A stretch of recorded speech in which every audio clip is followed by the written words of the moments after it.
What's up, Brooks? What's up? What's up, son? What's up, Pepper? I take it back to an oldie but I goodie, got man. that black index with me. It's always got the party going. You know what I'm saying?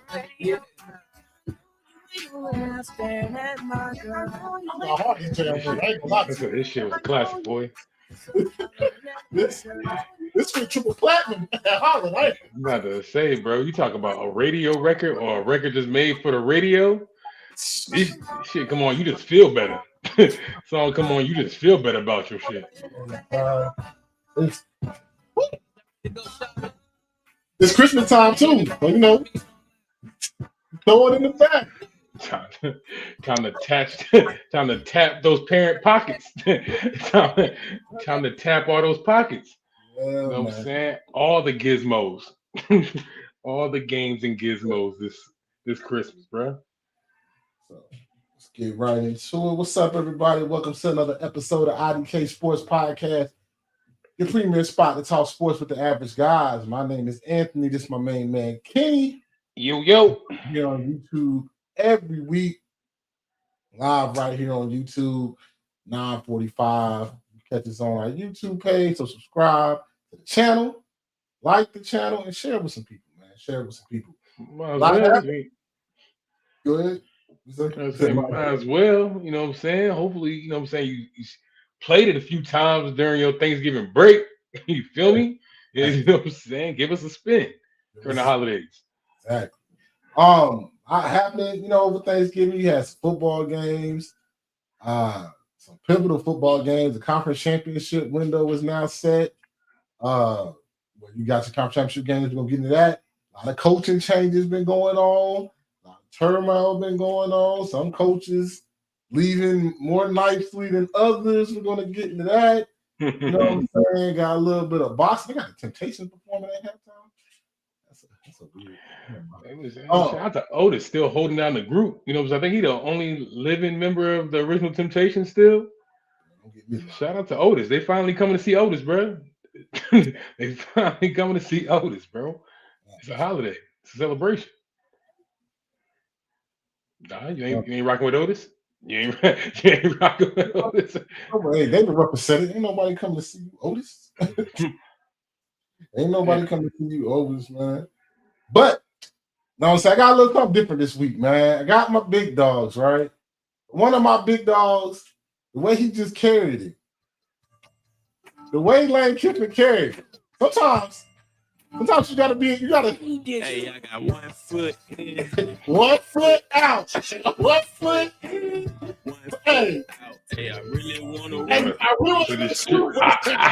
I really want to rap, but this trapping what I'm about. I'm about to go down to Bayou. I'm really about to go trap this offense out by the Bayou real quick. Say less. That boy, like Kiffin. So I had to change the song though this week. As soon as I thought about what I was gonna play, I was like, yo, my man Lane Kiffin, let's get the big dogs up. Hey, Lane Kiffin, big dog of the week. Anthony's big dogs of the week. Here we go, Lane Kiffin. Hey, 1 foot in, 1 foot out. Now I'm with it. I'm with pettiness too. So don't get it twisted. I can say that it was petty what it did, but I can also not disagree with it. Hey, but I'm taking everybody with me. I'm taking all the people with me, and I'm trying to steal players because that's my team. You know what I'm saying? Y'all let me stay, or y'all ain't gonna let me stay. I'm still gonna get this 90 though. I'm gonna get this 100. I gotta get this 100 mil. But if I can't coach a team, nobody coach a team. You know what I'm saying? That's a fact. So, hey man, shout out to Lane Kiffin, man. Hey, bro. Hey, you build it, you can fuck it up. Okay? So that boy said, I brought you into this world and I can take you out. So, Lane Kiffin, man, 1 foot in, 1 foot out, boy. Hey, they're like, baby, where you at? I just said I'm on the interstate. The boys on that plane so damn fast after the Egg Bowl, bro. You didn't stand a chance, bro. Boys was gone. Nice. Next up, Chicago Bears. Hey, people can say that just a fluke. Are they really that good? Hey, last time I checked, ain't they 9-3? Better check the record. Big dogs. They got another check chance the record. to prove themselves this week. Caleb Williams is playing good. That defense is playing good. Andre Swift is running the ball. You can say what you want to say about the Chicago Bears, but you can't call them losers.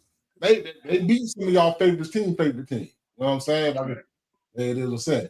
Shout out to Penn State football for showing you not only in the dating world, but also in the football world that both of them pools are trash. All right? Because Penn State football is like, oh, I'm leaving my girl for the better option because there's better things out here.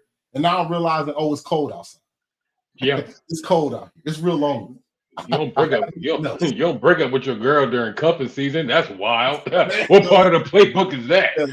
Everybody they was trying to court and date said, "I'm cool where I'm at. I'm staying home." People are using them to get contract extensions, which is crazy. You know what I'm saying? So, hey man, Penn State football, man. Hey, big dog of the week. Hope y'all figure it out. What not? Don't matter. Next one, man. Parents of toddlers, man. Keep your head up. Keep your head up, man. I know it's gonna hurt when you have to empty out that cart. You gotta buy them gifts. Them kids don't understand. They don't care about the economy. They don't care if things are hard. Hey, all they know is the presents better be under that tree. All they do is just point and look. They just point and look at you like, hey, I want this one, that one, this one, that one. They don't even know what that number is beside that damn toy. They just point. Just pointing. And so parents with toddlers, man, hey man, keep your head up, man. It's gonna be all right. We almost done. It's almost over. You know what I'm saying? Over. My season almost here. You know what I'm saying? We'll be all right. Keep your head up, man. So that's my big dogs of the week. You know what I'm saying right there. So I didn't have any HBCU games, but we really covering all the conference championship games. So I figured we can go with some of these coaching hires and give out some grades, what we like. You know what I'm saying? So let's start with the HBCU win. Marshall Faulk is the new head coach of the Southern Jaguars down in Baton Rouge, Louisiana. I'm gonna let you go first because I got a little different feeling about probably in the masses, but I'll let you go first. I will say this. I always thought that stint at Colorado was going to be short. That was already a given to me. You know, I would wonder maybe he just needed something on his resume first, some collegiate references on his resume first before he take that plunge. But it's kind of like, here we go again, another former football star taking, step into the HBCU rankings. We got the name, we got the acolytes, we got the highlights, we got all these things, bro. Coming here saying like, hey, my main question stays the same. Same with Vic, same with D Jackson, same with Prime. Are you going to treat this place like a welcome mat? Or do we really care about the program? And I'm going to reference my boy Ed Reed on this one. Do we really care about the program? Do we really care about the community? Do we really care about these kids that's coming into this program? You know what I'm saying? Or are we treating it like a welcome mat? That's always going to be my first question every time this stuff happens. Are you really going to cater to it, nurture it? Say Eddie George, what he did with Tennessee State. Are you really going to care for this thing? If so, hey, brother, wish you the best of luck. Let's see what you got. You know what I'm saying? Down there in Southern, life ain't easy. I'm going to tell you that now. I don't expect no complete domination. I don't expect, as much success as Deshaun Jackson has in his first year. Hey, it's a little different down there, bro. A little different down there in the South. You know what I'm saying? So let's just see how we go. Let's just see how we go first. I can't say a lot of credit to SWAC teams, but it's okay. Yeah, bro. Again, still got to play Prairie View. Still got to play Alabama. About 4 out of 16, but it's cool though. You know what I'm saying? Bro, I'm keeping a buck with you, bro. Okay, I just get my last one out. And I understand the connection, right? My man Marshall Faulk, born and raised in New Orleans. I get it. Mm-hmm. Hats off to you. Mm-hmm. Now, can you recruit there? Is my question. Can you recruit there? Please, you go. This hire is like,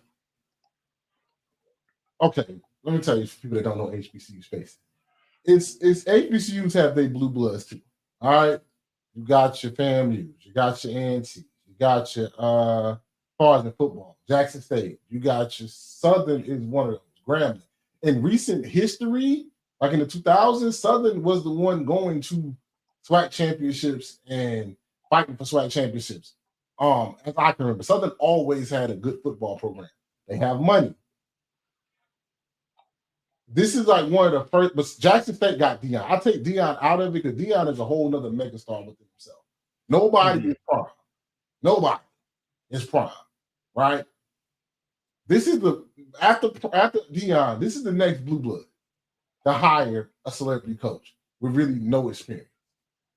And Southern is, like you said, is in Louisiana in recruiting times, in a recruiting area, good recruiting area, where did you need to hire a Marshall Falk, or did you just need to go get a proven coach? This is a team that went to the SWAC championship game last year. Mind you, right? With Terrence Graves, right? So, and they have a rabid fan base.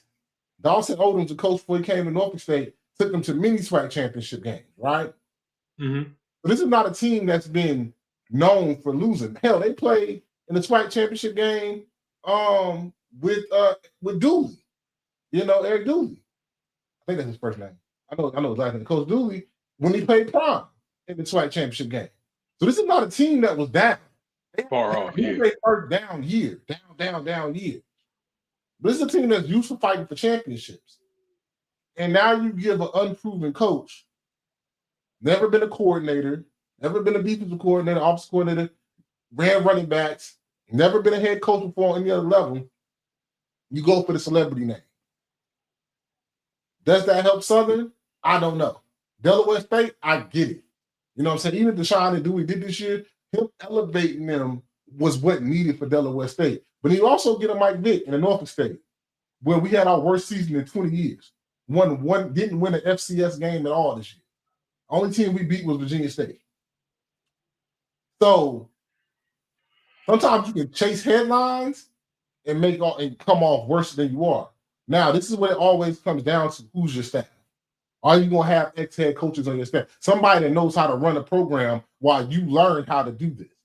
You might have an idea, but until you in that chair, having to set the meetings, set the practices, set the study halls, make sure compliance is good. Till you're that man, you haven't seen him much. You haven't seen that much. He was a running back coach for what, a year?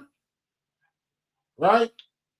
Me personally, I think the Blue Blood of Southern could have went, and as much money as they're paying him, they could have went and got them a proven coach that's in the South already that could have got them back to where they want to be.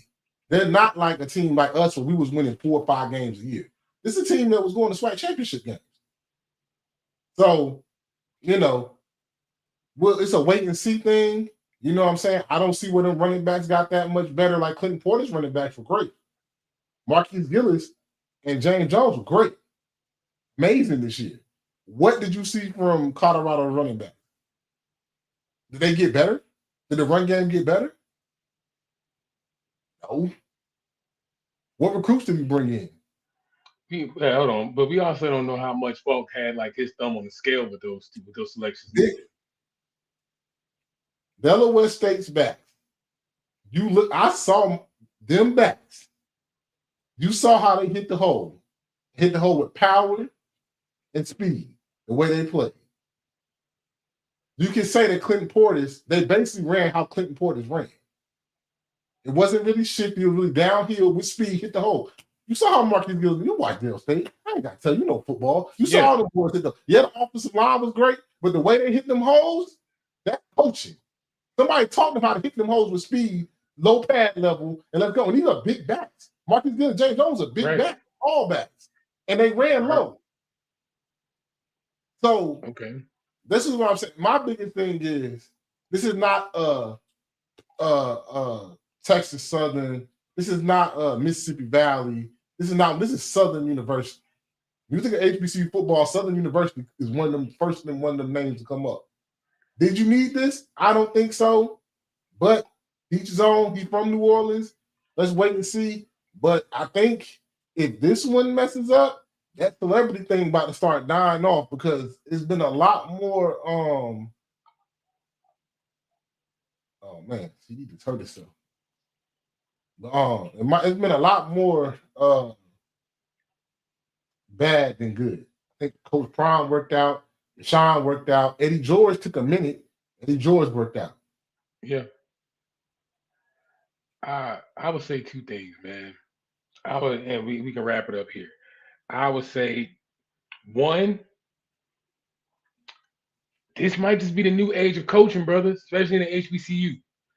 I think even a comment from the AD at Southern was like, "Hey, we need a game changer." And this is again, he's aware of the history that Southern has in the SWAC. You know what I'm saying? So even he can realize and acknowledge that, hey, we still need a recognizable name in that head chair. You know what I'm saying? I'm not saying it's right. Time will tell if his decision is right or if we're off to the next one come next year. But even still, in this day and age that we in, the names like Prom, like Deshaun, like Vic, like Eddie George, it matters. Let me just land real quick. I just think it matters when it comes time for recognition, bro. We're in the era of NIL, bro. Like that type of likeness, that type of hometown kid coming back. That story alone. Same thing with Vic coming back to the 7-5. These stories kind of write themselves when you have these type of hometown kids coming back. You know what I'm saying? And this matters to that new crop of talent that you hope to bring in next year. But if you can't coach crop of talent, it doesn't matter. Everybody brings up what Prime did. Prime brought his son, who was an NFL quarterback, and got Travis Hunter. Marshall Park ain't bringing that. Right? Eddie George took 5 years to get that program right. And he brought his son, who's a damn good linebacker. Marshall Faulk not bringing that. Mike Vick, now, this is a more comparison, right? Are you going to go get trusted coaches, or are you going to do what Mike Vick did and hire your homeboys? Because our defense, we could have won some games if our defense, we had a real decent coordinator. And I'm going to stand on that. That team, everybody talking about Vick's first year, we won 5 games last year. And that's basically the same boys that we had last year that were very competitive. And we won 1. And they was undisciplined. And they wasn't. And we was the most penalized team in the league. Couldn't stop nobody on defense for the first 5 weeks because you were trying to run a scheme that didn't fit what the boys was doing. So now you gonna really try to come and be coach, or you gonna come listen and learn? Deshaun was coaching, but he also listened to his OC, offensive line coach. You can tell that he had a good staff around him. Now you gonna be arrogant and listen to. Gonna sound like, hey, you gonna listen to Prime, who said how he did it, but you ain't got his son with you. You ain't got Shador coming through that door. It makes a big difference with Shador with you. If you don't got that, and you try to be like Prime and go in there like, oh, I'm gonna do it this, and this, then you're gonna be like Mike Vick and be 1-10 again. I'm keeping a buck with you because you don't know how to coach like you don't know how to do this. You can't say that for sure. It's not on his resume. We can sit here and we can acknowledge the lack of experiences, is written all over for us. That's the first thing we even spoke about when it came to this topic. But going to my second point, he already stated that he's about 90% decided on what his coaching staff gonna look like next year. That's scary. That's comments from him alone. That's probably saying that he probably poked from that coaching staff that he was with in Colorado. That's worse. Sure. Does that mean that we don't know that. We don't know that to be for certain though. And the second thing is that the same way Deshaun Jackson can look out for Clinton Portis, who's to say there's another emerging coach or former player that wants to be a coach right now that he can throw a extended olive branch to? Well, Deshaun Jackson listened to Duke Staley and got Nemo Washington to be his offensive coordinator who's a pro. Somebody told him this guy did. I don't know what Marshall Faulk is going to do. This is what I will say. I don't know what Marshall Faulk is going to do. But I can tell by when that coaching staff start going around, and you just hear a bunch of ex-pros, I'm going to tell Southern, hey, buckle up, it's going to be a long season.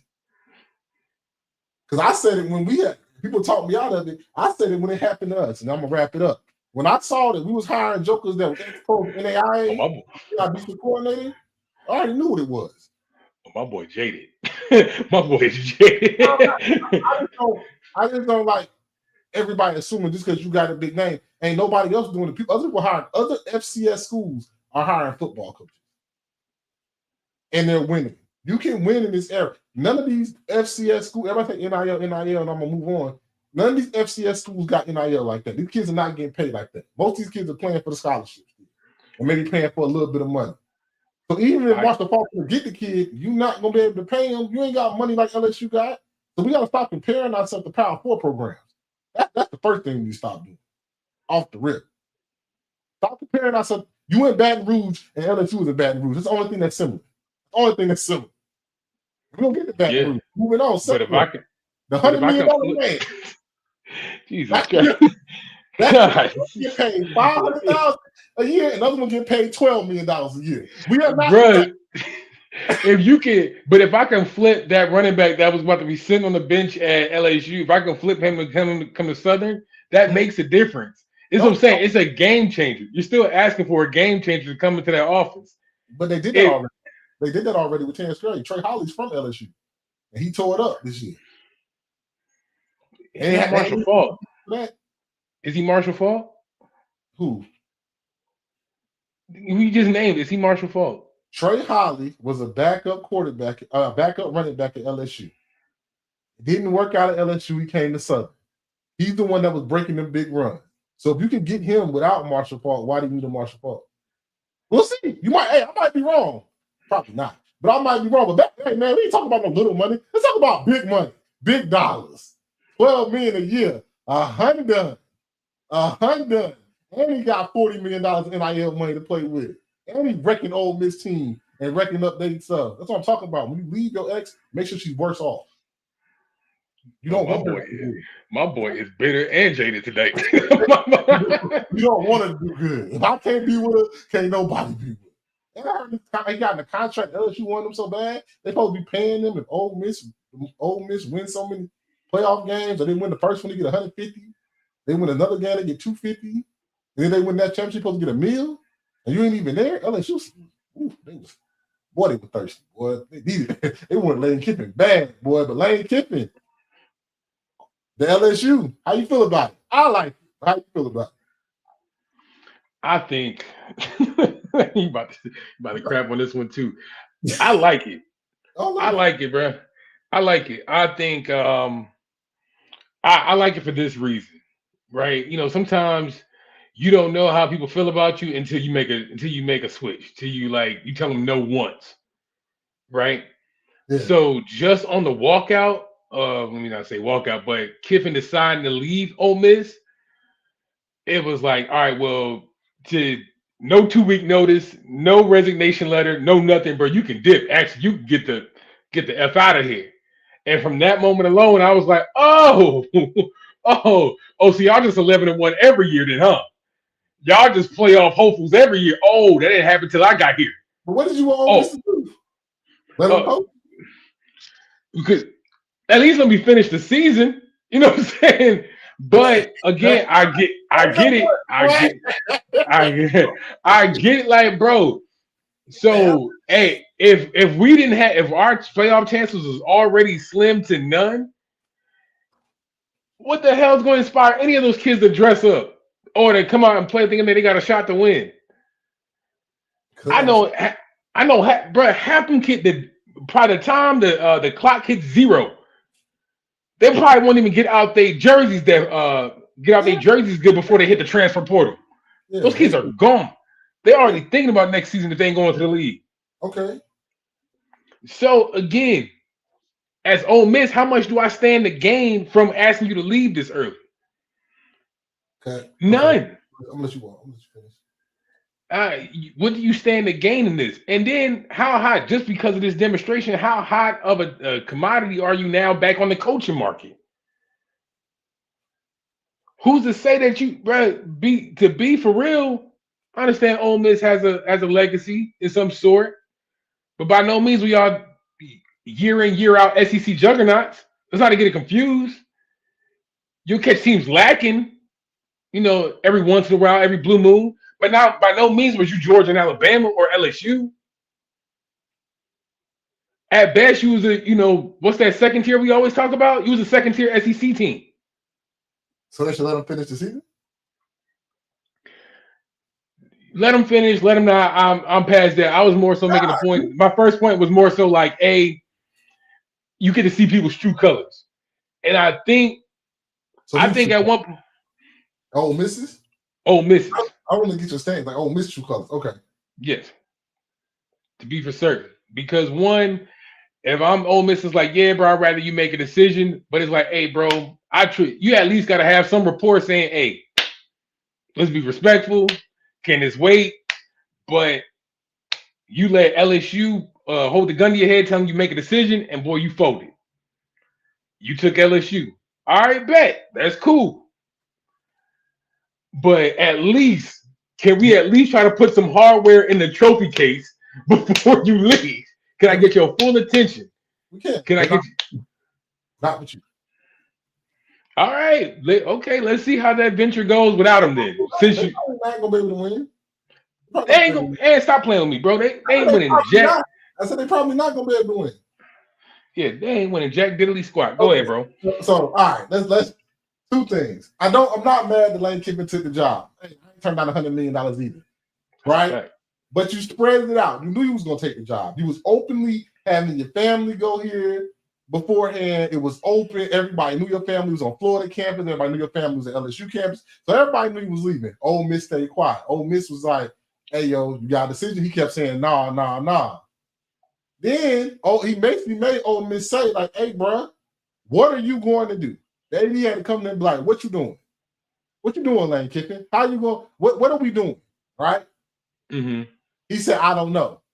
Kept saying, I don't know. I said, okay. So they said, okay, we're going to let you coach the Egg Bowl, but after the Egg Bowl, we need to know because the recruiting window, National Signing Day was yesterday or today. Yeah. Yesterday. The transfer portal opens up this month and everything. Right? So now Lane Kiffin kept saying, I don't know, but said, okay, we'll make this for you. After the Egg Bowl, we need to know one way or the other what you're going to do. Cool. Lane Kiffin said, okay, I want to go to LSU, but I want to coach the team through the playoffs and everything. But LSU can't wait. I got to announce I'm going to be LSU coach. LSU can't wait. Everybody mad at Ole Miss to let them coach. LSU could have waited. Could have waited out of the playoffs. But they weren't going to do that either, right? Yeah, it was a stick up. So your new girl said, nah, I need you to make it public. Put it in Facebook public. But you want to still stay with the old shit. Okay, cool. Stay there. We good. So now you want to leave. But now you want to coach the team. But now I tell you can't coach the team. When I'm getting a why you can't coach the team, you're like, okay, cool then. I'm going to convince players to leave, and I'm going to take my whole coaching staff with me. Like, if you don't come with me now, I'm not going to hire. I'm taking everybody with me before the playoffs, even though assistant coaches are on 1-year contract. So their contract is over at the end of the year. But I'm taking everybody with me. You better have your ass on that plane. So it's not about the boys in the locker room that you built this with and you want them to go finish the job. It's about you. And yeah, cool. these are parents. But the thing about it, why I have people acting funny, is because the same Lane Kiffin that took the FAU job and Nick Saban had to fire. Because he wasn't prepared for the semifinal game. So Nick Saban fired him. Oh, we forgot about that. Oh, this same Lane Kiffin that left Tennessee for the better USC job. What happened to USC? They fired him on the retirement. So my thing is, you can leave, but I'm not going to let you stay here. Still have connections to my recruiting database.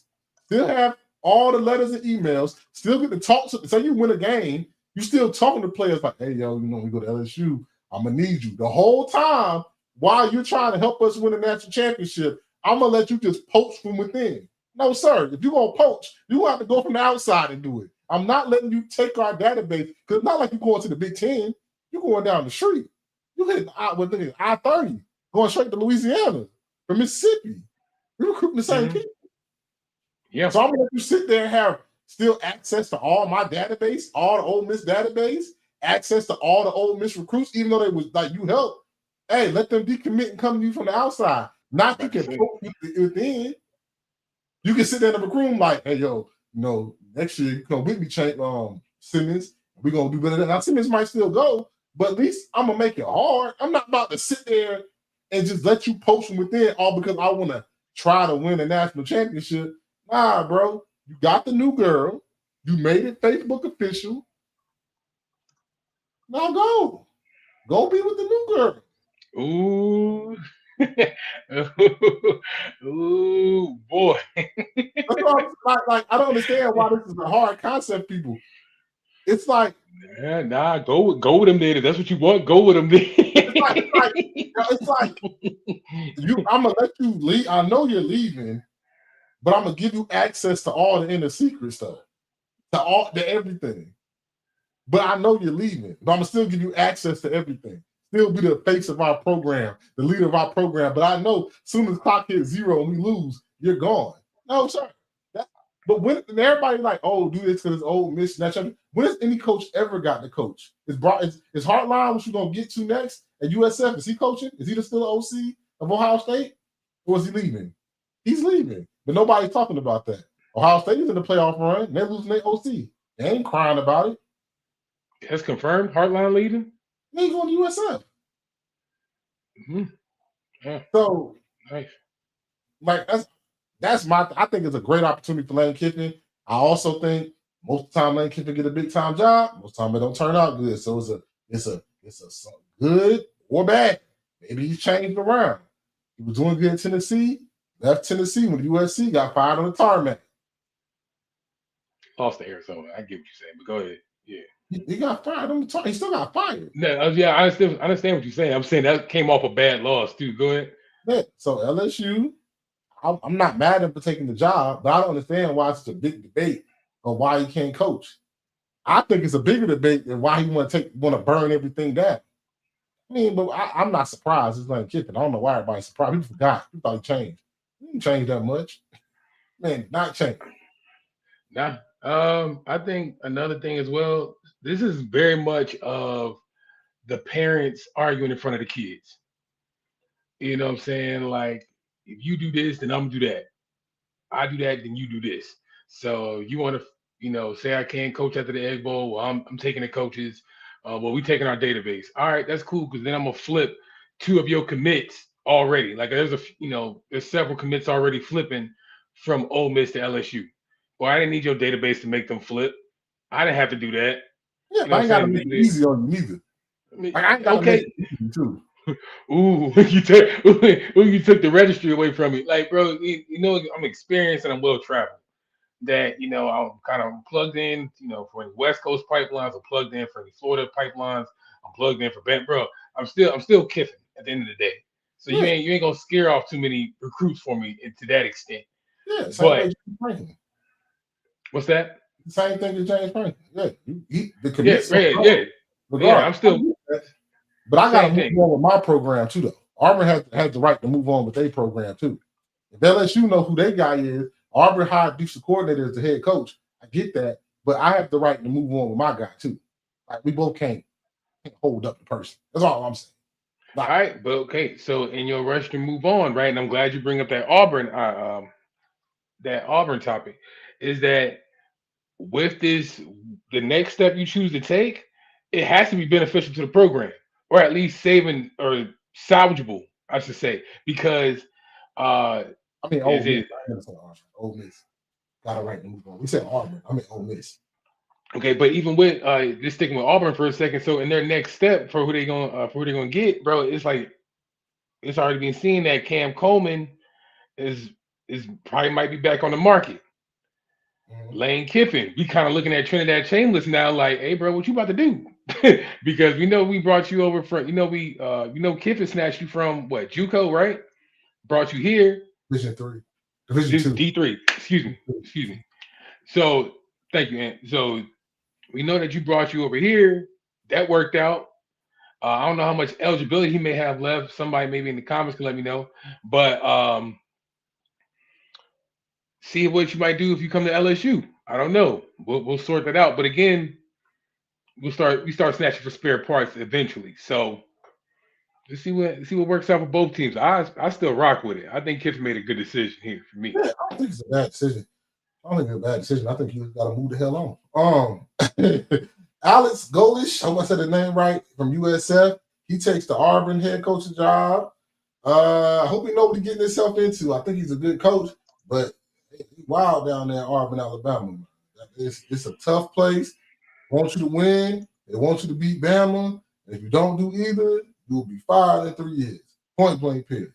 I mean, just is what it is down there in Auburn. Yeah. Hey, again, it's one of those rivalries to where like I don't give a damn what your season was. Still, even then, this past Iron Bowl, still highly viewed, still a highly viewed game, bro. So uh, again, and Auburn was still, I think they were still at the time, what flirting with bowl contention, and still being a bowl game. I'm not looking at the record right now, but even with I that, don't think they got a. I don't think they won like 4 games, 5 games, something like that. four, I thought it was like at 5 or 6. Either way, but right, same thing to answer. I know what you're getting yourself into. Now, with that, some insider secrets is that again that's been kind of spread through the news this week is that all right, one of your top tier talents is thinking about hitting that portal, and that's in Cam Coleman, the wide receiver for Auburn, bro. Um, highly decorated talent, bro. Real good kid, man. Boy can ball, but it's like maybe I take my talent elsewhere. Maybe I was loyal to the soil for just, just because I like where things was going. I think he a Phoenix City kid, or maybe not Phoenix City, but he's from Alabama. Let me just say that because I want to be correct here. But uh, maybe stayed in Alabama just because now it's time to explore my options. My name out there, people know my game. I could probably get a good bag elsewhere. Again, it's this goalish fit got not cannot only mean something during the season, got to mean something outside of, during the off season as well, as far as keeping talent and bringing in new talent. Do you like Deuce Knight? You know what I'm saying? Do you like what you have already on your roster, bro? It's again, these kids are finicky nowadays, bro. Now, it ain't the same. You know what I'm saying? It ain't the same, especially in a state like Alabama, bro. That pendulum can swing either way. Yeah, I mean, I think it's a good. I think you're always gonna lose guys.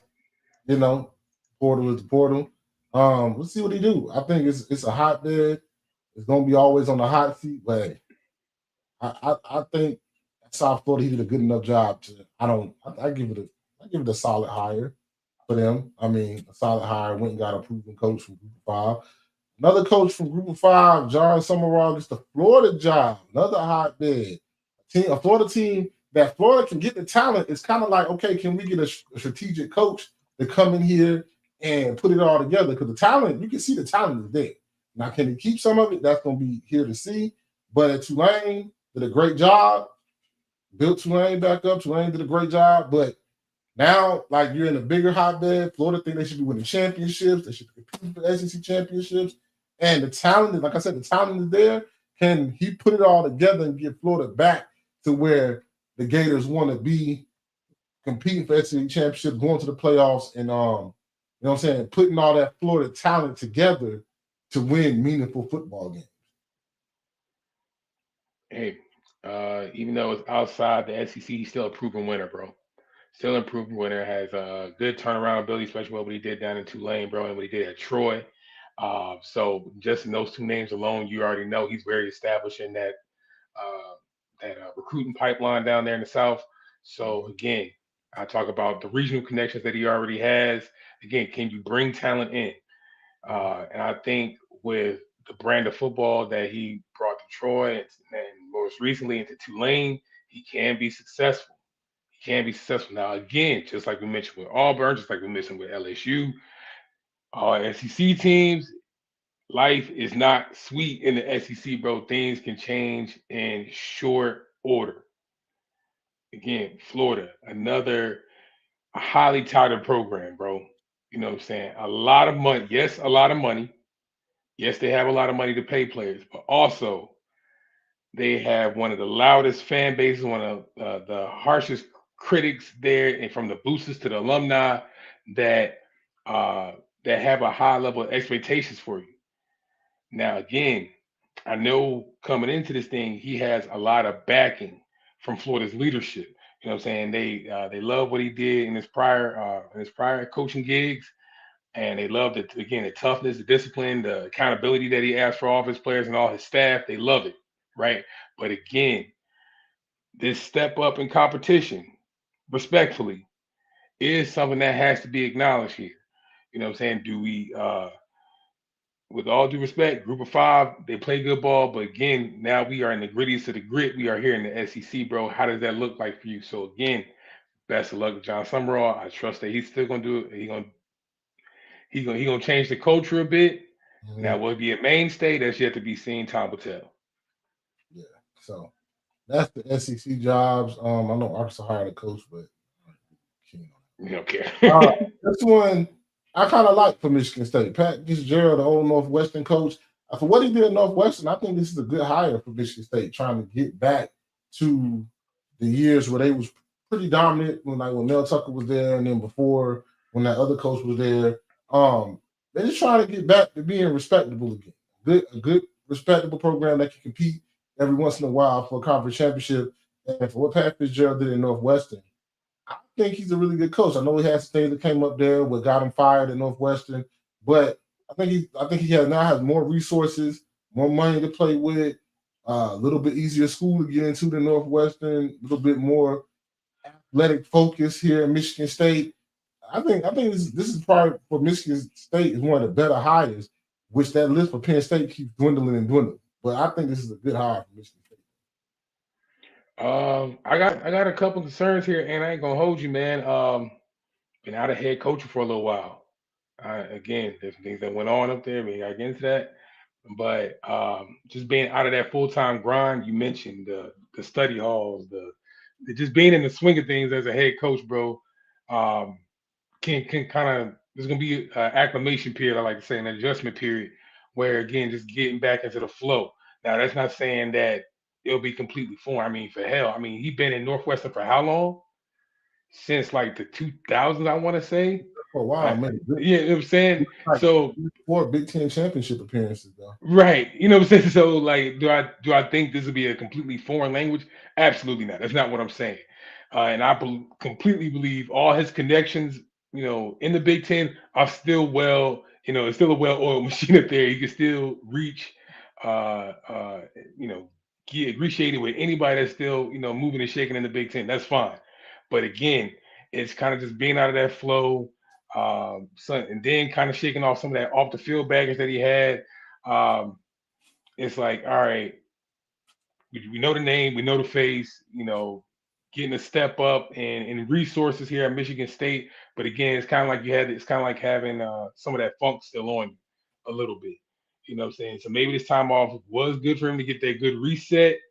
Um, you know, Going into a new school, finding new identity, bringing that same tough culture that he had at Northwestern again, even with their lack of resources that they had, taking it to a big school, he still was able to have some fundamentals, some groundwork going there that he can kind of shift to a new team. So I'm a little concerned with this one, but again, I like to give everybody grace, especially a tenured coach such as Fitzgerald. So to see how he moves with this more modern infrastructure that's at play right now in college football. All right, last one I'm gonna get into. Brian Hartline is the USF head coach. This one right here has the biggest boom or bust. Sometimes offensive coordinators that can develop receiver talent or skill position talent that's not quarterback. Sometimes you can see. Let's see if he can run a program now. I mean, we saw what he could do for our development of the receivers that he had. Now it's time to see if he can run a program. And that's really where I'm at with it. I think USF is a good area.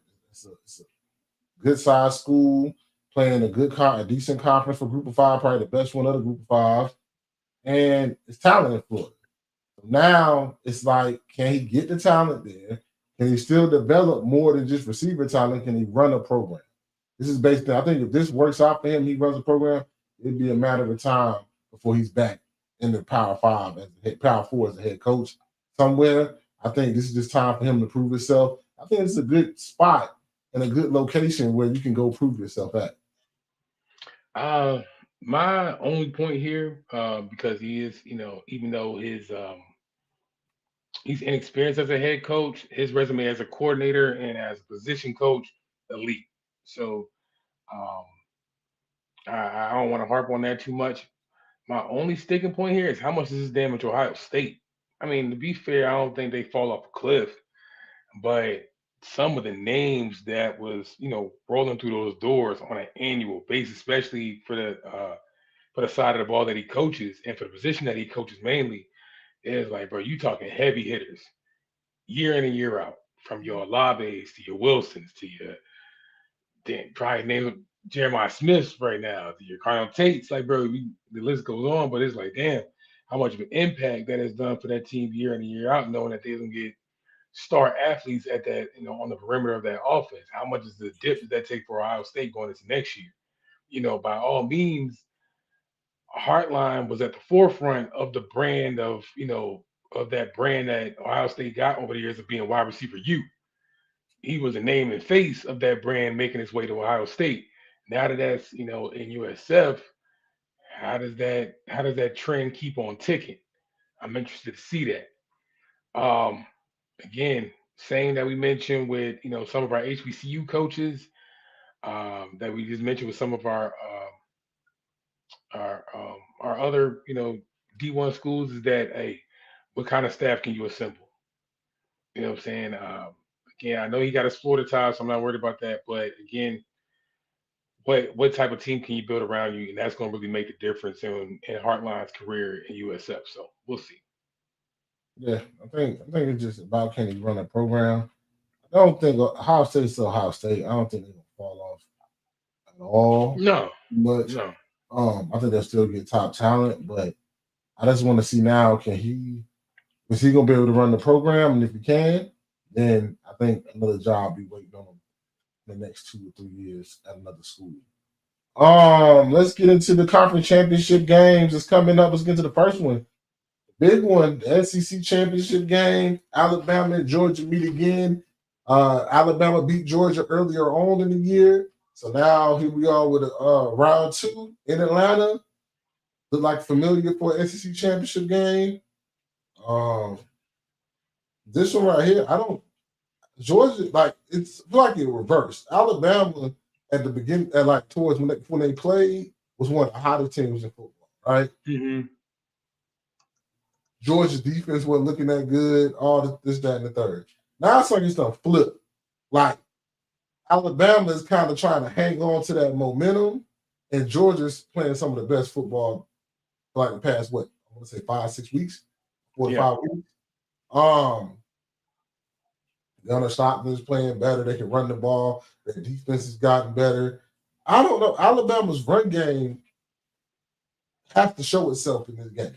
They don't have to be respectable because they can't just drop back with Ty Simpson and just throw the ball. They all game against Georgia. I don't think they beat them like that. I think it's gonna be a close one. It's hard for me to pick this one, but I don't know. I think Bama gets it going again. I think they win a close one. 27-24. Bama. Ty Simpson solidifies his spot in New York to the Heisman.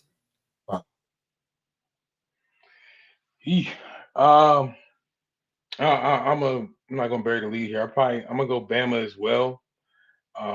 Score can be whatever you make it. It can be 28-24, 21-17.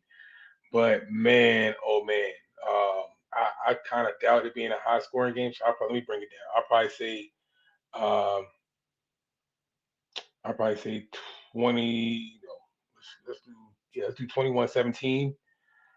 Um, I do not trust Bama's run game, and for the life of me, that's one thing you can always count on in Alabama, bro, is that they're going to have a solidified run game. This year is not their year for that.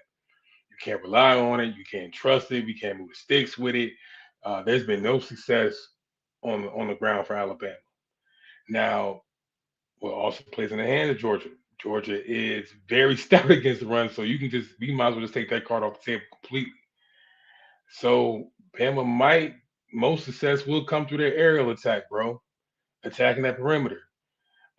Stay away from that front seven. If we can buy some time up front for Bama, uh, Todd Simpson, again, like you said, he can make his way back up to New York. We're having a good showing.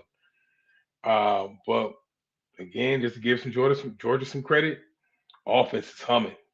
Georgia's offense is humming, and there's glitches and gaps in Bama's defense. Sometimes, man, it's like You can blink or you can walk away from your television set for one moment, and next it's what went from a 10-0 game is now, you know 10-10, all knotted up, 13-10. They're ahead in the league, bro. Just because Bama doesn't do well when the momentum is swung away from them. So if Georgia can play a clock game, uh, keep away from any messy turnovers, and really, stay in front of Bama like Oklahoma did. I can see a path for Georgia winning this game and going to the playoffs as it's still remaining one of the hottest teams. But I'm gonna ride with the whole team, home team this time. I'm gonna go with Bama. Say 21-17. All right. Let's get into another one. Next one, the ACC championship game. You got Virginia, who everybody thought would be there, and Duke. That got in with some weird tiebreakers. This is interesting because Virginia will find a way to lose a game real quick. That's a fact. They will find a way to lose a game real quick. But then sometimes they look great, other times they look absolutely horrible. Uh, I don't know. That Duke they got in. I still say Virginia. I think it'll be a close game to the end. I'm gonna say Virginia wins this 28-14, win by 2 touchdowns, and doesn't cause all the turmoil that everybody thinks they're gonna cause for the playoffs that we'll get into. But I got Virginia winning this game. There's not really much else I can say about it. It just really feels like Virginia gonna win this game. You got Virginia? Yeah. I'm not gonna lie, man. I don't have too much interest in this one. This is at the beginning of this year, I had a whole different set of teams competing for this championship game. That ranges from your Miami's, hell, even your Georgia Techs. You know what I'm saying? But here we are with Duke and Virginia, and I don't know which way to go on this one. Um, I know Vegas has Virginia winning as well. Um, I'll probably just go with Duke. They can win the turnover battle, like the quarterback they have down there. I got a few prospects on that Duke defense that I'm interested in seeing playing. But outside of that, I don't have no dog in this fight, man. Go Dukies. Let's go, bro. Yeah. It'll be real interesting if Duke wins. But then a lot of things can shake up with the playoffs if Duke wins. A lot of things. I say Phillips believes that ACC should have two playoff teams in there. Nah, if Duke win, they might not get none. That's it. Let's get into the APC football, to the SWAC championship game. Prairie View A&M versus Jackson State. Prairie View A&M under Tremaine Jackson make it to the SWAC championship game once again. Against Jackson State, the reigning Celebration Bowl and SWAC champions. Jackson State had a tough game against Alcorn State, and I don't want to say that as that's not a good sign because rivalry games, anything can happen. Prairie View's been playing better football. Quarterback is playing better football. Oh man, the SWAC championship game is played on the home team, the best record home team's field. So we'll be in Jackson, Mississippi. This is a tough one. I'm gonna go Jackson State just because I do like the experience of TC Taylor being there. Tremaine went to Division II national championship last year.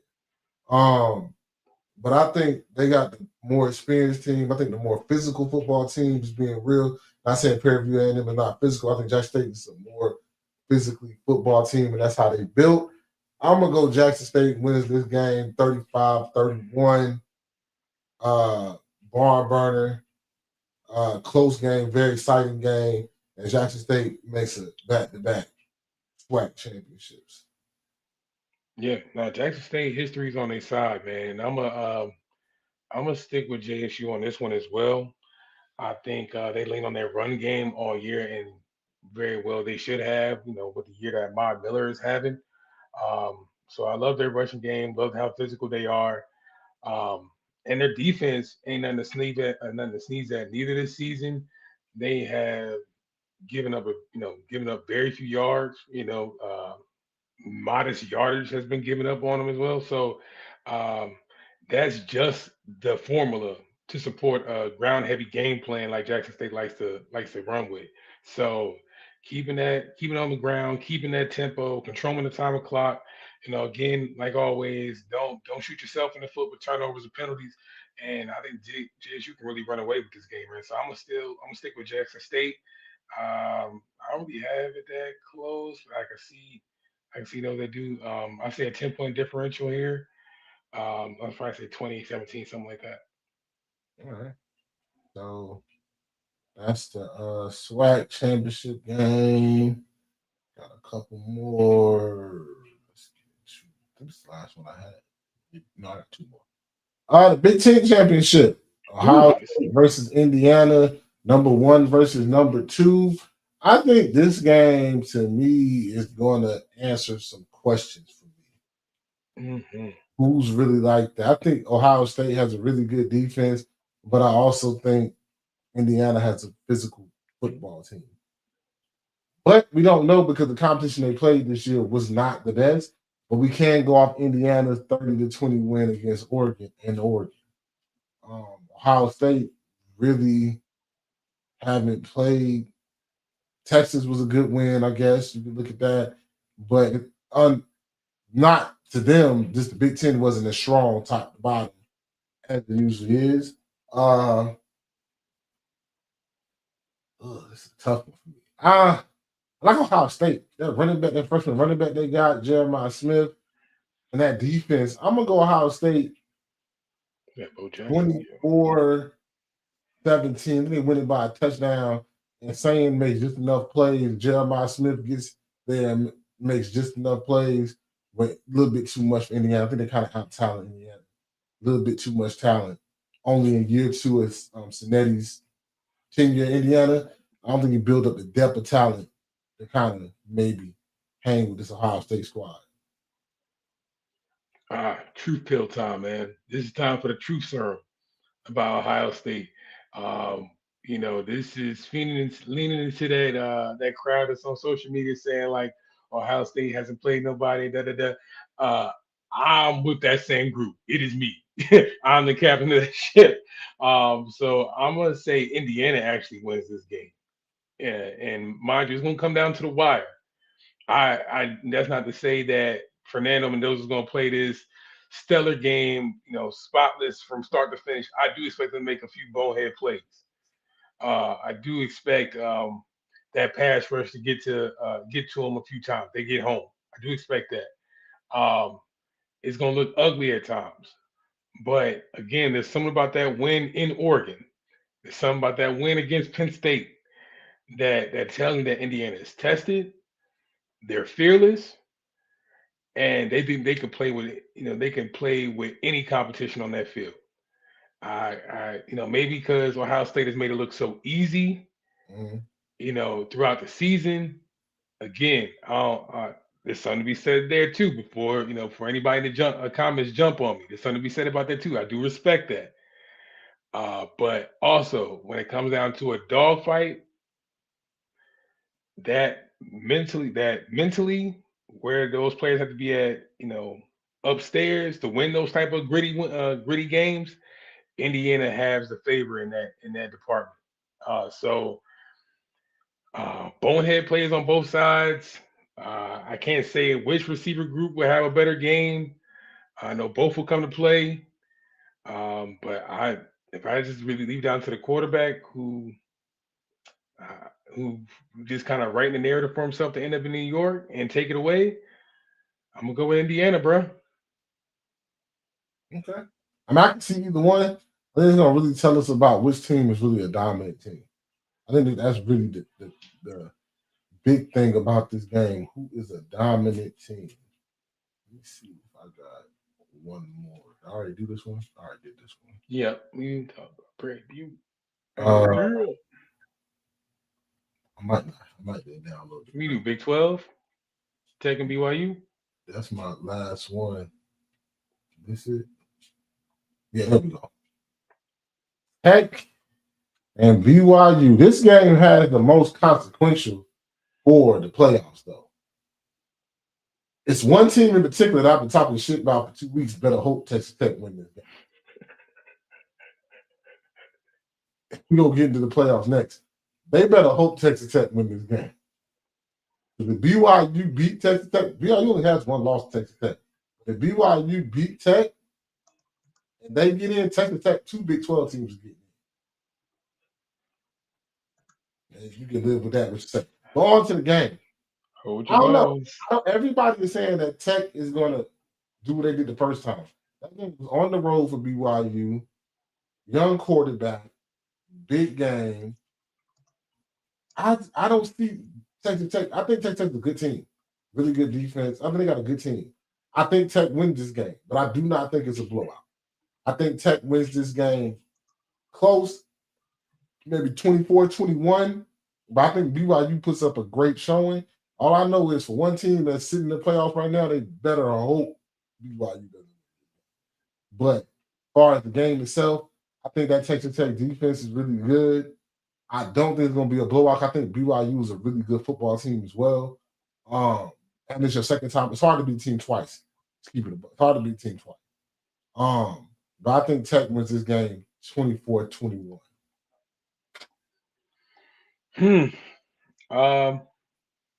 Not too much to really bag on or him and haw about for this go round, bro. Until Texas Tech proved me to be a liar, or that defense proved me to be a liar, you're gonna have to show me something different, BYU, because I got full faith that Texas Tech defense is gonna storm the field again, bro. You know, I have no lack in faith that the performance the first go round wasn't happenstance. Um, yeah, they make plays on offense too. Again, I'll give them a shout out.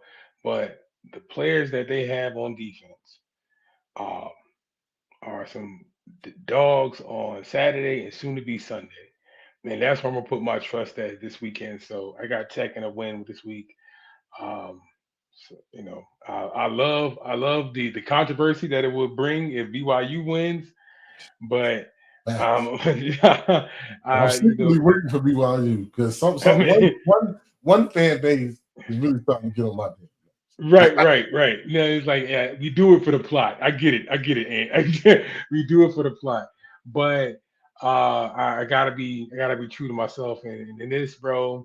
Again, I can't get that stench of 29-7 out of my head. So Texas Tech again. Who cares what the score is? It might.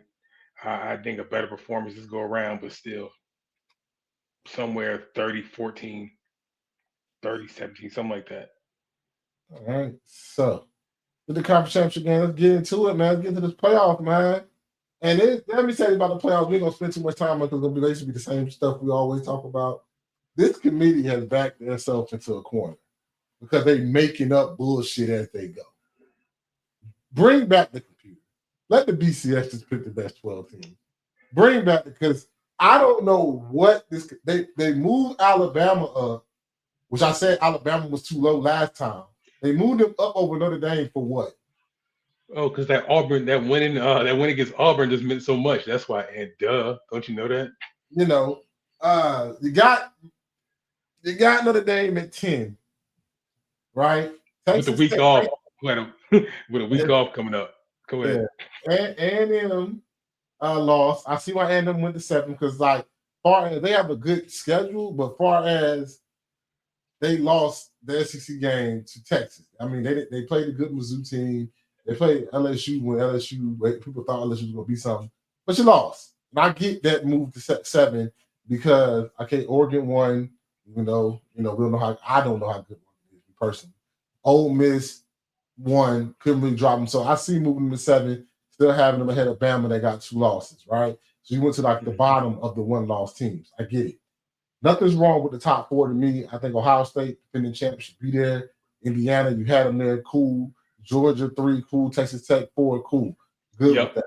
Yep. I'm good with Oklahoma being 8. I'm good with Ole Miss being 6. I thought they were going to pull some bullshit like they did with Florida that year. Since Ole Miss off their coach, I thought they were going to drop Ole Miss for that. So they didn't live up to that precedent, thank God. Now they build a new precedent saying that losses in the beginning of the year are more important than head-to-head. When all these, I'm talking to Notre Dame fans now again, all you Notre Dame fans keep saying, oh, we're playing better now. Oh, we will win now. I told y'all last year, though, I don't know why I'm upsetting myself. Didn't I say last year, Ken, if they get in with a loss to Northern Illinois at home, then they're always going to forever be in the playoffs. And what did they do last year? They got in. Everybody said, oh, we almost won the championship game. Shouldn't have been there. Shouldn't have been there. Point blank period, you shouldn't have been there. So Notre Dame and Miami played head to head. And then now we're getting out. Let's shrink the I don't like to shrink the record because you can play teams that play in the trash ass conference and win a once a game.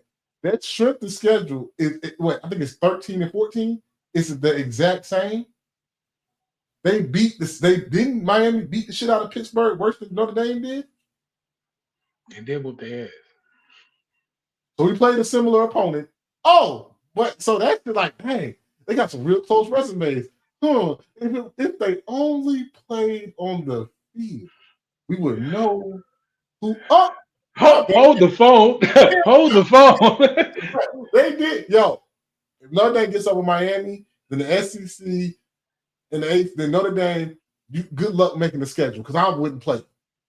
The ACC is contractually obligated. It doesn't matter. The SEC, if I'm the SEC teams, cupcake schedule. All I'm playing is my conference games. Because if head-to-head is not the indicator in a competitive sport, then what are we playing the game for? What are we playing the game for, man? Don't get me with the, they round off 8 wins. Bro, they lost to a bad. I don't get the argument they lost to a bad Louisville or SMU team, so that knocks them down. But you lost to me. So how's that a good loss for you, but I have bad losses? So you're trying to degenerate my schedule, but in my schedule, I beat you. Oh, we played early in the year. Yeah, we both played early in the year. Both of us played week 1. Didn't we? And then on top of that, our schedules are the same. Sure, the schedule's the same. And we played a similar opponent, and we whooped their ass worse than y'all did. One of y'all so-called ranked wins, we kicked their ass too. I was about to say, I even in that play the same people, I would still have an argument if I'm Miami, like I hold my opponents to their opponents. But I was going right when I knew we was getting here. I was like, man, and I'm tired of arguing with him. I was gonna let you have it this week. I was honestly just gonna let you have it this week. But once you got going, I was like, yeah, nah, this is utterly ridiculous, bro. It's utterly ridiculous. Like, if we don't care about tiebreakers and we don't care about conference championship games, what exactly do we care about? Yeah, because we don't know if Bama. I'm assuming Bama gonna be in. This is what I'm saying. When Bama gets kicked out, I'm about to say, bro, because you understand, right? We already sitting here with 3 SEC teams already, 4. 5 actually. 5. Yeah, Alabama, Oklahoma, yeah. Bro, there ain't no guarantee that if Alabama wins or loses this game that they still gonna be in with 3 losses. There's no guarantee there. They probably got the best wins out of any team on this thing. So wins again, it counts when you want it to count. Yeah. But I can see a space where Bama gets completely bounced out. Because you got this committee, we don't know. I'm gonna keep it a buck. With this committee, I don't know what matters to them. Because if football mattered to them, Miami would be in. There's no world where Notre Dame is in and Miami's not. It's no world. We got the same everything. And same trip to schedule, same trip to record. That's not even that far. That's not a part. Mm-hmm. And we played a similar opponent. And we played each other. Head-to-head has always been a tiebreaker. If you don't reward somebody that has similar stuff but beating somebody head-to-head, and you're going to say, because I think, me personally, I'm going to keep it a buck. The way Notre Dame is playing, they probably are the better football team. But you didn't win. You didn't win. But it goes back to your point. If my beginning of the season loss don't matter, or if my early season loss don't matter, then my early season win doesn't matter. You know what I'm saying? Let both cancel each other out. Ever talking about how, because we only care about how you finish the season. What's the point margin or score margin at the end of the season? Are you running teams out the club? Are you dog walking everything? Are you going into other stadiums? Are you running to their trap, taking over their trap? Like, let's start making up categories since y'all just making up shit. Let's just make up how you, you know what I'm saying? Who had the better uniform that night? If we just making up shit, like you know what I'm saying? Because I don't know what's qualifying you into your playoff positioning. Again, we already don't care about conference championship games. We don't care about head to heads. We don't care about strength of schedules. We don't care about It's who we ranked think is better. opponents. It's just who off the top of our head, who do we think is a better team? Even though we already have proof of who's the better team when they showed up this season. Shit, man. There's a motherfucker in jail right now who believed he could fly at one point. So if we can believe in anything, let's just do it. It's a slap in the face. And I think it bothers a lot of people that are not just fans. It's people that love competition. I think it should bother if you love competition. It should bother you if you play. You can say that right now you're the hotter team. But yeah, if everything is similar and the tiebreaker is not head to head, when head to head is there, then what are we playing the games for? The games don't matter. If head to head doesn't matter, then the games don't matter. So the committee gonna set a bad precedent, but they gotta keep it's a money thing. Notre Dame is a cash cow, and they gotta keep Notre Dame in. But they better hope that BYU loses. If BYU wins, Texas Tech is still gonna be in. Yeah, see who you kicking out. But yeah. I say who you kicking out. Like it could be a world where Bama gets punished for an SEC championship game, which I don't think is gonna happen, but it's a world where that could happen. No and like you said, bro, it's just the Miami thing. I know people like, oh, we always no, it's had that. But like I told people, I said, stop getting mad about it because I told you, told the podcast, so everybody talked to when Notre Dame got in last year with a loss, with 2 losses, and one of them losses being the Northern Illinois at home. I said it's nothing that's never going to keep them out the playoffs. As long as they don't have 3 losses, they'll never be out the playoffs. It's already baked in somewhere in the charter of the playoffs that Notre Dame because they always gonna look. Man, look at man. No, Notre Dame people talk. Look at their schedule, bro. Look at the schedule, bro. Just look at the schedule and shut up. You know what I'm saying? That's what I was saying. Like even when it came down to like Notre Dame and Miami, it was like, bro, if I'm Miami, I'm looking at them like, who the hell, who beat who? I had the same argument. Like, boy, you better run them numbers again. I get it. You got your USCs, and that's it. You know what I'm saying? You got your USC and Pitt, but whoop-de-doo. Judging yourself by only your losses is crazy. I don't care. Nobody said it. And it shows you it is what it is. But it's the playoffs. We'll see how it goes. Tell people don't get your hopes up. Just prepare for some foolishness. Somebody like a Oklahoma or I say a Bama can get bounced out. Some of that is bound to happen, bro. Yeah, some stupid's gonna happen. All right, leaving college football. Let's get into the NFL real quick. Man, there's some storylines within these games. All right. So it's the wrong one. It's the wrong one. Hold on, I was about to say, boy. I'm like, I remember some of these games. When was the last time the Eagles won? Hold on. That's the wrong one. I downloaded the wrong one. That off the screen. Oh, let's get it. There we go. Week 13. Start the week off. Thanksgiving. Green Bay Packers and Lions. Good. The Thanksgiving games were actually pretty good. Besides, Can't hate. Good games. I mean, Packers starting to get hot again. You know, got another big game this week with the Bears. Packers. That NFC North is becoming a thing. Like everybody thought the Lions was gonna be running away with it. Them jokers is fighting for their playoff lives right now. Like It's a bare knuckle brawl up there in in the NFC North. The shit is NFC nasty. North is nasty, bro. The Packers beat the Lions on Thanksgiving. The game that was, I think everybody was like, okay, the dynasty might be coming to an end. Cowboys, which are a hot team, not looking so good right now, but a hot football team coming in. They beat the Chiefs on Thanksgiving Day. Man, like, what like that's one of the storylines I want to talk about. What did you say about that loss to the Chiefs? What's not clicking this year? Who's to say, man? I think they just long in the tooth, bro.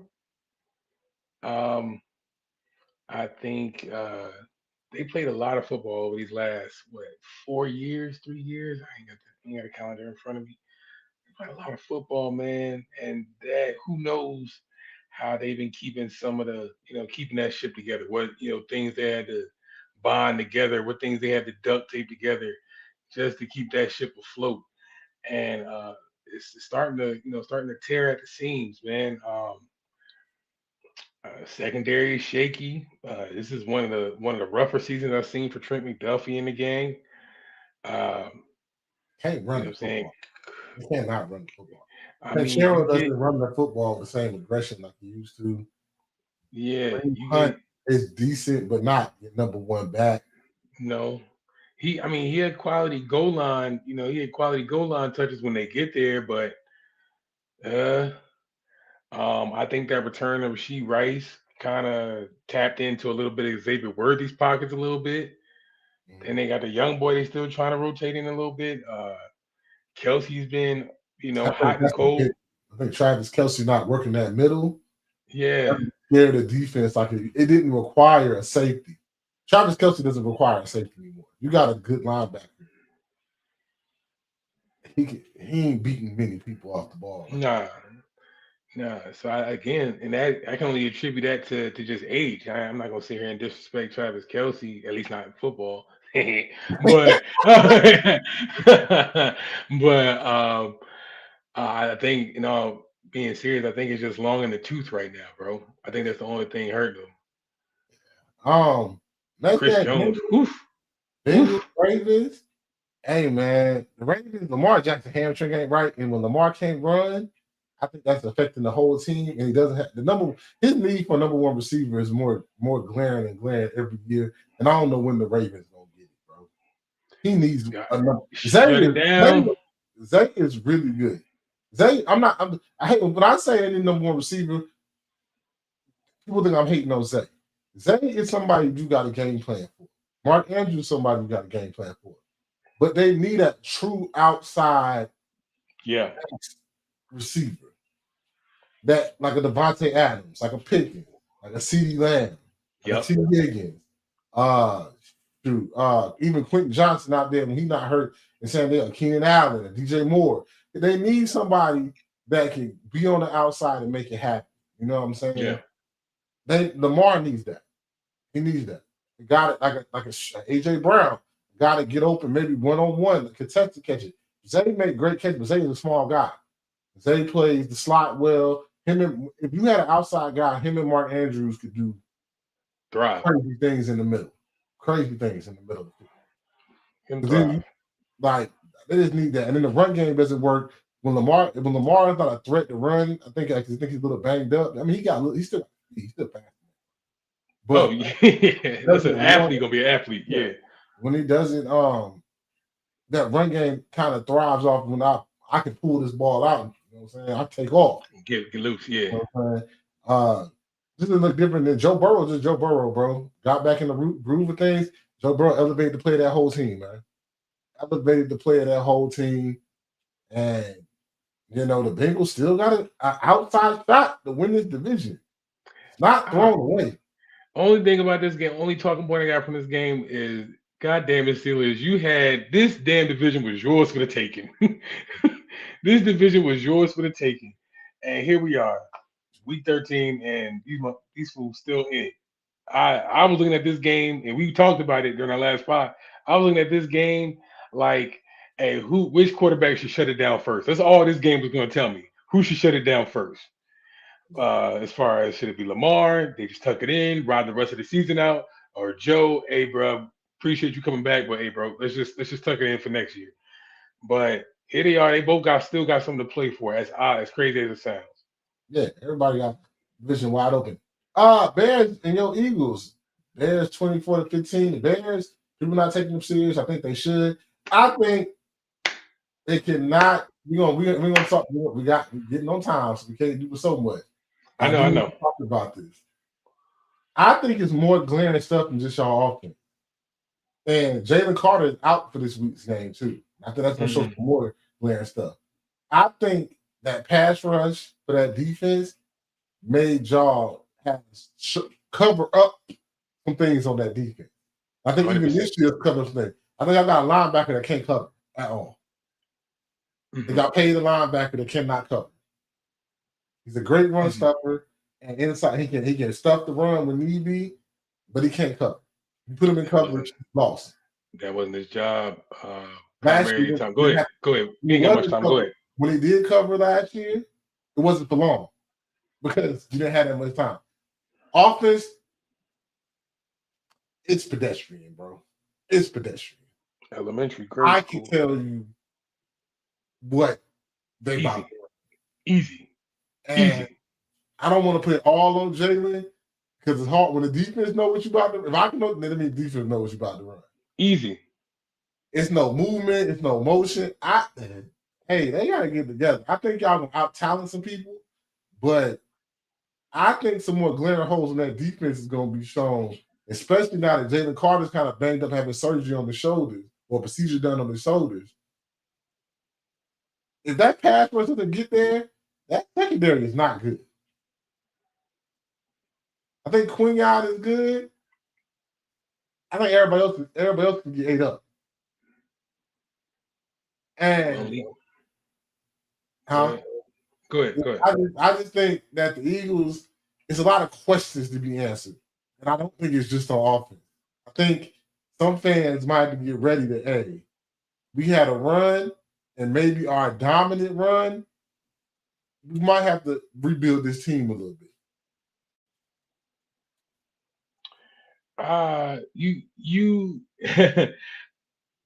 off the record, off the pod, you know what I'm saying? You my homie, so you get most of my initial reactions, right, when the game happens. But since then, and since we have a chance to like a cooling period, I can come back to the pod, collect it. I can still sit here today and then say up and down, that was a BTA from start to finish. 280 rushing yards, 130, 140 plus yard backs. BTA. No doubt about it. And I'm not even mad at defense to an extent, right? Because they've been keeping this team together all year. All year. This offense don't look no different than week one. Nothing different. So again, I heard a stat from that game not too long ago.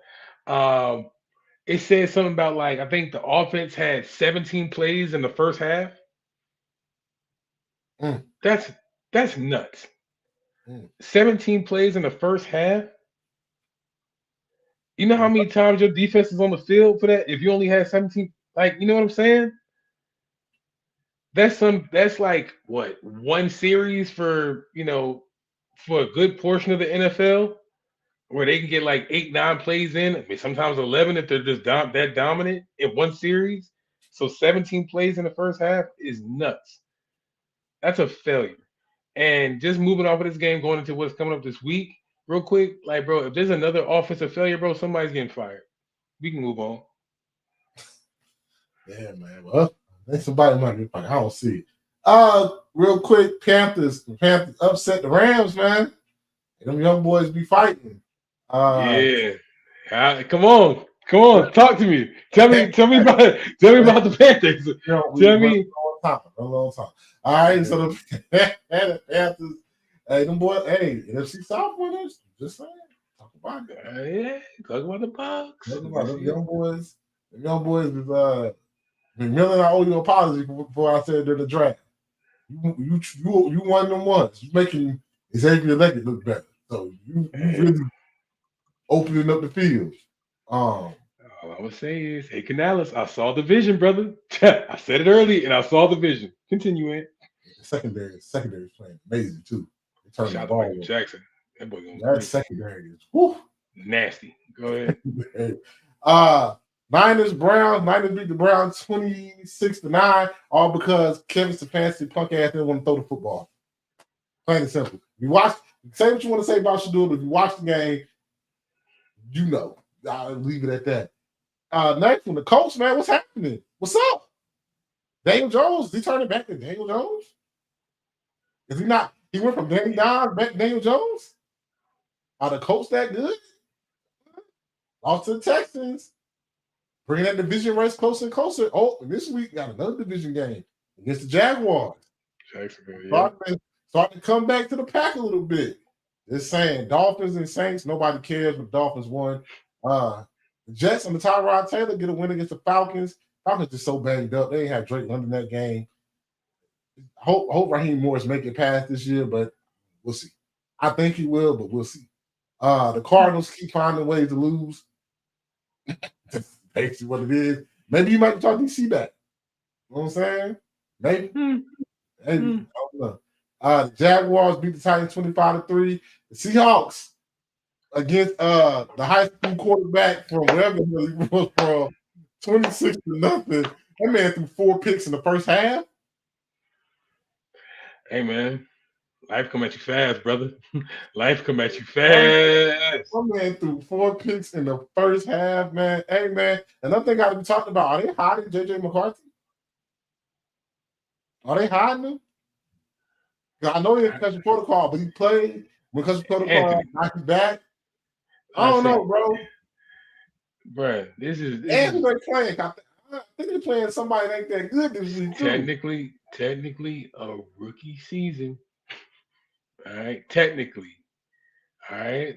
Growing pains, brother. Give him a second. Give JJ a second. All right. He coming back to play the Commanders. All of a sudden, he don't have concussion no more. They're playing the Commanders. He might want to sit that one out too, because I think 5 might be back for that game. But you see what I'm saying, though, right? Yeah, he might. He better hit his head again. He got a concussion, came back. They were playing somebody easy, right? They kept letting Carson Wentz get beat the hell up. Then he got another concussion, and he been gone again. Now all of a sudden, he back again. Hey, bro, I know. Hey, man. I think O'Connell might be thinking, damn, we let Daniel Jones and Sam Darnold walk out the building for this young kid who might not be ready. Hey, yo, Kevin, I got a job for you out in Philly. If this shit go bad, I got a job for you, gang. Don't worry about it. People still howl J.J. McCarthy. But everybody kept saying, "Oh, he's a winner. He's a winner." That Michigan team was really, really good. I mean, sometimes it's okay to say the team was really good. Harbaugh didn't trust him to throw the ball that much. Just saying, we'll move on. The Bills put belt ass to the Steelers, and now they put smut on my man Mike Tomlin's name out there. It's getting nasty in these streets, bro. Y'all got to knock it off, yo. Y'all got to knock it off. Y'all got to knock it off, yo. It's getting crazy out here, bro. Like, if you don't like the way the team's going, hey, whoop-de-doo. Hey, bro, don't keep the smut to football, bro. Don't talk about my home life. It's getting real spooky out there. Then that last game, that Broncos Commanders game. That was game of the week. About to say if those I was looking at that game like, damn, Marcus Mariota, hooping. I was like, they played a damn good game. Could have won that game, but the Broncos keep finding ways to win. Another team to watch out in that AFC. That AFC. About to say, shout out to your defensive player of the year candidate, Benito. Oh, that's over now. It's Myles Garrett. Bro, he's having a great year, but Myles Garrett is just that. Bro, what, 4 or 5 sacks in the game? Like, come on, bro. You know what I'm saying? If I'm Benito, I'm like, come on, fam. Great player. He's a great player. defense is really good, but some of them catches, some of them come. If Ertz just catch that ball, early, you know, yeah, man. Hey, Commanders, keep Dan Quinn. It's gonna be okay. Trust me. Oh, for sure. They're in a good spot. If Five was healthy, I think y'all have a lot more W's than L's than y'all have. Oh, no question. Yeah, Quinn ain't going nowhere. I wouldn't even. Ain't no reason to shake up the boat. Get younger, but don't shake up the boat. Yeah, right. So let's get into it, man. I had a good week last week. Only lost one game last week. I'm trying to creep my way back in. You know, I'm 8 games down with what, 3 more weeks left? You know what I'm saying? 3 more weeks left, 8 games down. But, you know, this is our pick 'em. You know, Kenny got a little lead on me. But I'm going to take some chances. We'll get back into it. Hold on. Let me get my... Yeah, get your notepad out. Notepad out so I can record these games right. I only lost one game. I was 6-1 last week. You know what I'm saying? Had a hot week. Yeah, 14. All right. Steelers, Ravens. This is a good one. Who you got? Steelers, Ravens, bro. I'm gonna go Ravens on this one. I ain't gonna drag it out. I hate what's happening in Pittsburgh right now. All right, sometimes you just can't even duck the controversy that's kind of circling. You know what I'm saying? Like DK was an early sit your ass down candidate for me when I was going over the schedule. But I ain't gonna drag it. Let's just go Ravens, bro. Yeah, I'm gonna go Ravens too. I think the Steelers is just bad. Yeah. That's all I'm saying. I think the Steelers is a bad team. Colts versus Jags. Who you got? What are we gonna do, man? Let's see. Game is in Jacksonville, and Jacksonville, well, nobody's keeping attention on them, but they got some good dubs, good dubs on their record, man. I think they riding like a 3-game win streak right now. That continues. I'm going Jags, bro. Yeah, I'm gonna go Colts, man. I think that what they had earlier in the year, they're gonna catch it back with the Jags. I think Trevor Lawrence is due for a 3-pick game. And I'm gonna go, He's due. I'm gonna go Colts. I'm gonna go Colts. Titans versus Browns. Who you got? Do we care? Do we really care? Shador versus Cam Ward. Who we got? That's nice. I'm glad they get to reunite on the field. Stefanski gonna hate, bro. I'm gonna just pick Titans. He gonna hate. I want to pick the Browns honestly because I think they just a better team than the Titans. But finding some way, Stefanski gonna hate. I'm gonna just pick the Titans. I'm gonna go Browns, man. I think even with the hate, I think Shador gonna make it happen against the Titans and have a breakout game. But I wouldn't be surprised if he hate. The Titans are really bad though, bro. Like they're really bad. Yeah, can I flip it? Nah, I'm gonna stick with it. The Titans gonna win. Big NFC North game: Bears versus Packers. You talk about a game that's just gonna look ugly, and I'm gonna talk about it a little bit for my fantasy picks. But this is one of those games where it's gonna be multiple turnovers, bro. Multiple turnovers. But even with that said, quiet as kept, Bears got a damn good secondary. It's up there. Their secondary is up there with that Panther secondary. And I think they're gonna be able to pick off Jordan Love a couple times. So I'm gonna go Bears in this one.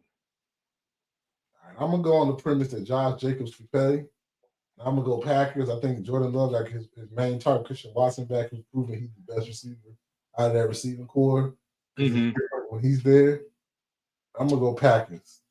Jordan Love has a good game. Christian Watson goes over for 100 and a touchdown, and they get it done. And that NFC North keep eating up on itself. Texans, Chiefs. Texans with a big win against the Colts last week to help their playoff push. Chiefs. What Chiefs still trying to fight to hang on? What you got? Sunday night football. Are you ready to party? Hey, Chiefs, you'll sit your ass down, bro. Go ahead and sit your ass down. This is the game that's gonna tuck them in the bed, bro. I'm going Texans on this one, even though this is in Chiefs Kingdom. So this is the final stand. This is the Alamo for the Chiefs. So is kept, man. I'm going Texans still. That Texans defensive line Will Anderson and the boys, they can get after the quarterback. They can really get after the quarterback. And Nico's starting to wake up. Starting to see a little bit more. Nico get a little bit more open. Hey, You you had a problem before. You had an issue before, right? With Rasheed Rice and Xavier Worthy. What the hell you gonna do with Derek Stingley get out there? Huh? Big dog. Will Anderson is like playing like that. That You know what I'm saying?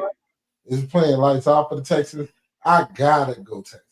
I'm Gotta going go Texas, Texas. bro. Eagles versus Chargers. Jordan, Jalen Clark. What's his name? Jalen Carter. What are we talking about? Who's on defense? Defense tackle? Jalen Carter, yeah. Jalen Carter out. Ruled out already for this game. Whatchamacallit? Sam. What's the Chargers quarterback? No, Justin Herbert. Justin Herbert. Thank you. Justin Herbert, day to day, we don't know. Might have a Trey Lance showing. I think that Jalen Carter, that's scary being out. But how much you go first? Justin Herbert, he had hand surgery, but it was on his non-throwing hand.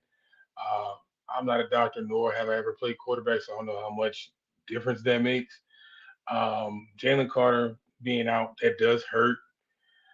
But I'm gonna pick the Eagles because if this doesn't go right, you can bet your ass for the remaining pods this season. I'm not gonna be picking the Eagles if they lose. This is my last hope. This is my last hope. I got they get it right. I'm gonna go to Chargers just because I need to come back in this, and at the same time, the Chargers are Khalil Mack and that defense is playing really good football right now. Yeah. And it's Amari Hampton practice. I think he practiced. Yeah, he's back. Yeah, he's back. Back in practice. Dynamic back. So I'm gonna say in LA. And they in LA. I'm gonna say Chargers. And I think that Jalen Carter thing, I think people are not talking about enough.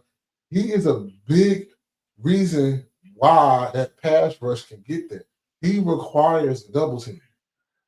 He's a huge reason why that pass rush can get there. I don't think Jordan Davis requires that much pass rushing from that position as people give credit for. And then he goes up the middle, and any quarterback can tell you pressure up the middle messes you up more than pressure from the outside. Oh, for sure. You can't step up. So we'll see how it goes, but I'm going to go Chargers. Bills versus Bengals. The Bengals trying to make a run. Joe Burrow's back. Second game for being back. The Bills. Who are the Bills you're going to get? What you got, Kenny? I'm going Bengals.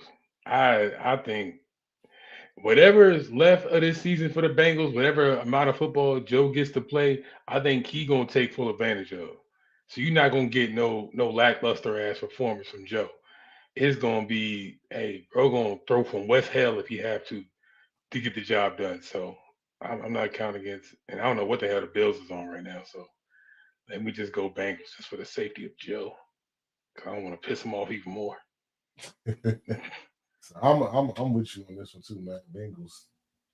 I think Joe is back. They're trying to see this AFC North kind of sweet. They play the Ravens again, and they play the Steelers again. So I already beat the Steelers once. They low-key 3-1 in this division right now. So they got a shot. It's the damn Steelers. Still got a shot. All right, let's get into it real quick. Let's get into it. Kenny. Oop, wrong. Back to the same thing. Hold on. A lot of slides, bro. Don't want to load up for me? Oh, I do want to load up for me. It didn't pop up. Hold on, bro. All right, bro. How can you be sitting there? You had the keys to the kingdom, and your ass still in the mix with the Ravens and the damn Bengals. We got Kenny started. Set him, man. Let's get through them because we know we over on time. Yeah. We've been wrapping y'all up. Thanks for rocking with us, Joe. Start him. Start him, man. Bro, we got up here. You still got, is my screen tripping? Yeah. What you got? I got Cortland. You don't see it? Not on my side. What you see? I see the pick 'em still, unless I'm tripping. There we go. All right, man. So stardom this week.